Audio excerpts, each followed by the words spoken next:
welcome back to my channel. This is Sastra. Baru nih. Happy banget nih Mr. Sastra. Happy banget dong. Okay guys, thank you so much for clicking this video to stop by to watch us, and today I'm not alone. I'm Tika. Hi Tika. And also we have Assalamualaikum everyone. Waalaikumsalam. Thank you so much for coming guys. Hari ini ada sebuah video akan kita reaksikan. Happy banget aku menemukan video ini. Wow. Karena ini relate banget tentang kita. Kita Iya suka kan? makan. Oh iya Kita dong. suka makan. Betul. Nah, ada beberapa fakta tentang makanan ataupun restoran yang ada di Malaysia yang mungkin kalian tidak tahu juga orang Malaysia. Kita juga orang Indonesia tidak tahu. Yes. Nah, ngomong-ngomong tentang restoran di Malaysia, ternyata ada beberapa syarat ataupun aturan ketika ada mau buka restoran ataupun mau kerja restoran di Malaysia. Mungkin beberapa yang kita ketahui yaitu ketika ada di bazar itu Mister, orang harus pakai apron. Oh iya, apron dan Apalagi gloves. Apalagi ada suntik Vaksin. seperti Typhoid. itu luar biasa Iya. banget. Regulasinya sangat mengikat gitu ya Betul, untuk betul. menjamin kesehatan konsumen gitu. Lagi-lagi pemerintah hadir di bidang seperti ini Rakyat pun oriented. hadir rakyat oriented. Betul. Semua dipikirkan. Kayaknya dimanapun segi di Malaysia itu ada pemerintah turun tangan. Betul sekali. Ada reinforcement ya. Reinforcement, Namanya. betul sekali. Seperti itu. Nah, kira-kira guys, 2 tahun kerja di restoran baru tahu peraturan ini di Malaysia. Nah, ada Wow. teman TKI di Indonesia yang bekerja di sebuah restoran dan mereka baru tahu ini adalah aturan ketika kamu kerja di restoran Malaysia. 1, 2, 3.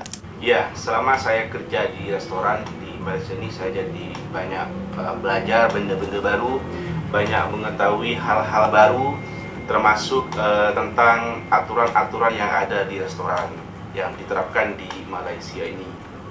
Ya, seperti aturan bahwa pekerja kedai makan atau restoran itu tidak boleh memakai aksesoris tangan seperti jam, Wow. gelang tangan, cincin, dan lain sebagainya. Itu dilarang digunakan Wow. di makan bagi pekerja. Kemudian seperti wajib nama bahan-bahan makanan, nama bahan-bahan minuman, apapun yang berkaitan dengan makanan, dengan minuman atau masakan begitu ya, harus ditulis nama di bekasnya. Oh, bekas tuh wadah. Dikasih nama, wajib. Nah, Wow. selama saya kerja di restoran di Malaysia nih hampir 2 tahun, kurang lebih 2 tahun, saya baru tahu bahwa menu-menu makanan itu harus dikasih harga. Yes. Jadi biasanya kan ada buku menu gitu kan, Betul. udah biasa kan ada harga sekaligus. Ternyata meskipun tidak ada buku menu itu, yang namanya harga makanan itu harus ada gitu di makanan tersebut yang menandakan bahwa ini harganya sekian. Meskipun tidak ada buku menu, mungkin ditempel pakai kertas atau selotip di bekas makanan. Yes. Itu wajib ternyata, harus, dan itu ada undang-undangnya ternyata. What? Saya pikir itu hukumnya mubah gitu ya. Yang namanya mubah, letak harga boleh, tidak letak harga boleh, macam tuh. Seperti case yang baru-baru ini keluar gitu ya, ini terjadi di kawasan Johor Bahru, yang mana ini saya lihat beritanya di Astro Awani ya. Di situ ada tajuk berita 2 nasi campur harga RM38 di Kota Baru, pelanggan terkejut. Jadi pelanggan nih mungkin beli Nasi campur. nasi campur 2 porsi, lepas itu ketika bayar RM38, ternyata Iya, wow gitu. mahalnya ya. 100 ribuan. Itu terpulang dengan lauknya, kalau lauknya yang besar, yang mahal-mahal, ikan-ikan macam itu. Nah, kemudian si pelanggan ini karena tidak puas hati, dirasa ini sangat mahal, akhirnya dia mengadukan gitu ya. Wow. Repot ke pihak yang berwajib, yaitu Ditanggapin nggak? pejabat Kementerian Perdagangan Dalam Negeri dan Hal Ehwal Pengguna. Tetapi pelanggan tersebut melakukan aduan kepada pihak yang berwajib bukan sebab mahalnya makanan yang dibeli, tapi lebih kepada tidak adanya atau tidak dicantumkannya harga-harga pada item-item makanan yang ada di kedai tersebut. Sehingga itulah yang menjadi alasan kenapa pelanggan tersebut melakukan aduan kepada pihak yang berwajib. Setelah diadukan, aduannya diterima oleh pihak terkait, kemudian diperiksalah di tempat. Luar biasa, luar biasa. Dan betul ternyata di sana tidak ada harga, tidak ada ditulis harga makanan. Nah, ini yang menjadi fatal sebetulnya. Kalau saya rasa bukan sebab harganya yang terlampau mahal, Betul. cuman karena tidak ada harga Betul. yang dicantumkan di situ. Ya, seandainya ada harga, mungkin boleh dijelaskan ya sama peniaga tuh bahwa pelanggan tersebut membeli ini dan itu gitu ya, sehingga harganya sekian sampai 38 ringgit 2 porsi. Cuman sayangnya di sini tidak dicantumkan gambarnya dalam artikel ini. Si peniaga ini dikenai kesalahan premis bahwa tidak mempamerkan harga makanan, yang mana premis ini diatur pada Akte Harga dan Pencatutan 2011. Ya. Nah, di artikel itu tidak dijelaskan untuk si pelanggar itu akan dikenai hukuman seperti apa dan denda apa. Karena saya kepo begitu ya, Penasaran. kepo atau penasaran, saya merujuk ke portal resmi milik Kementerian Perdagangan Dalam Negeri dan Hal Ehwal Pengguna.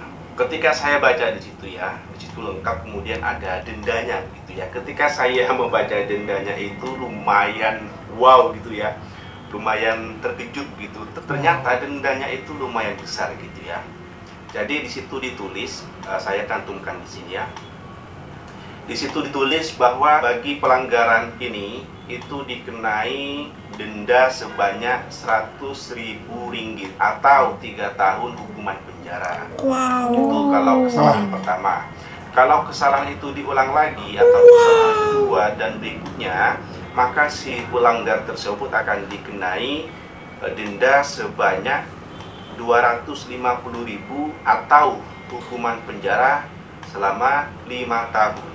Dan jika itu pelanggaran dilakukan oleh pertubuhan, perbadanan atau syarikat, maka akan dikenai sanksi 500.000 ringgit. Oh my god. Dan apabila ada kesalahan kedua ataupun berikutnya, akan dikenai sanksi 1 juta ringgit. Oh my god. Tidak tanggung-tanggung gitu ya denda. 3 miliar, Ya, 330 miliar. jumlah denda yang harus dibayar, maka semakin kecillah peluang peniaga atau penjual untuk melakukan pelanggaran. Wih, keren banget. Ini tuh jadi benar-benar meyakinkan aku nih ya sebagai konsumen ya. Betul. Kalau Malaysia tuh benar-benar memfasilitasi Aman ya. para konsumennya, Betul. consumersnya ya kan, dan aman, Mister. Betul.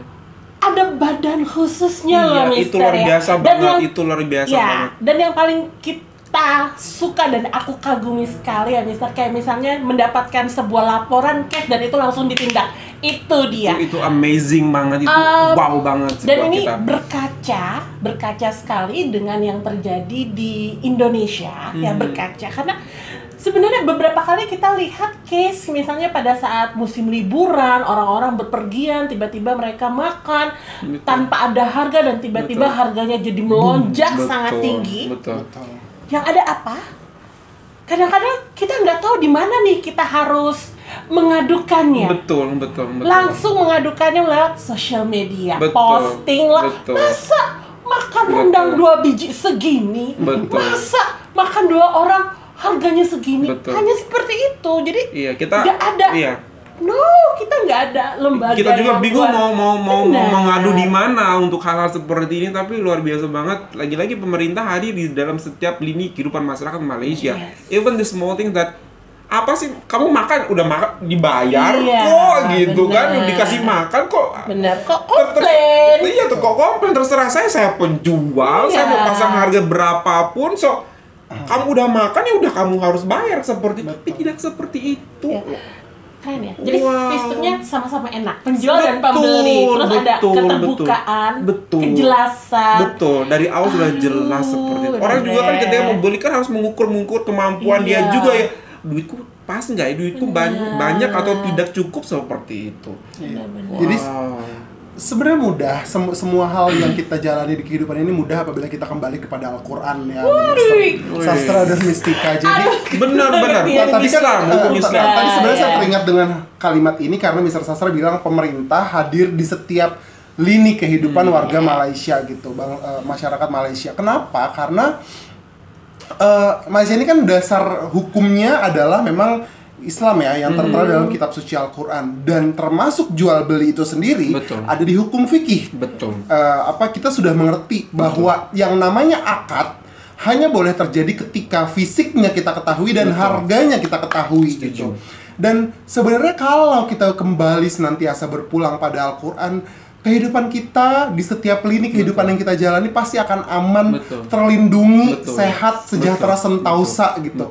Lagi-lagi ya ini mungkin keuntungan dari sebuah negara yang melandaskan segala sesuatu halnya dari yang paling besar ke paling kecil dan paling detail kepada Al-Qur'an, sehingga masyarakat senantiasa terayomi, terlindungi, kemudian pemerintah menyelenggarakan kepemerintahan dan negara rakyat oriented gitu. Jadi semua merasa aman, semua merasa terjaga.